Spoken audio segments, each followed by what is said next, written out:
Welcome to News 5 Everywhere. Ika nga sa Ingles, believe it or not, may pagkahawig sa sirena ang isang sanggol na isinilang kahapon sa Davao City. Yun nga lang agad ding namatay ang bata. Mike Pasco ng News 5 Davao, ikwento mo.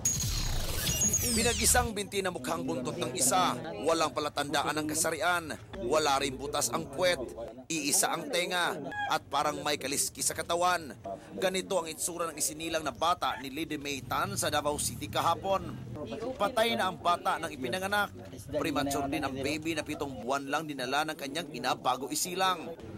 Kwento ng tatay ng bata, naglihi ang kanyang misis sa buntot ng isda at nakikipag-agawan pa sa ulam ng iba. Napakahilig niya kumain ng buntot ng isda. Yun lang talaga yung gusto niya.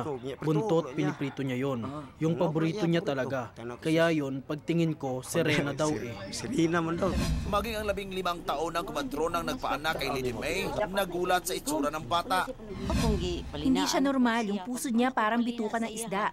Tapos pulang-pula. Kaya nung lumabas ang bata, tinanong ko agad yung ina. Naglihi ka ba sa isda o sirena?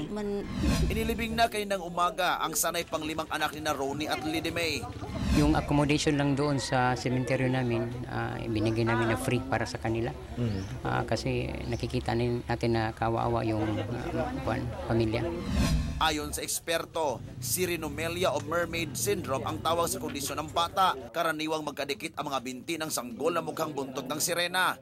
Kadalasan daw na nangyayari ito sa mga sanggol na diabetic ang inang nagbubuntis. Sa ngayon, ayaw mo na magsalita ng mga doktor sa Davao City kaugnay ng kondisyon ng bata hanggat di pa nila nakakausap ang mga magulang ng sanggol. Mike Pasco, News 5, Davao City. Be sure to come back. News 5 Everywhere. Copyright 2013.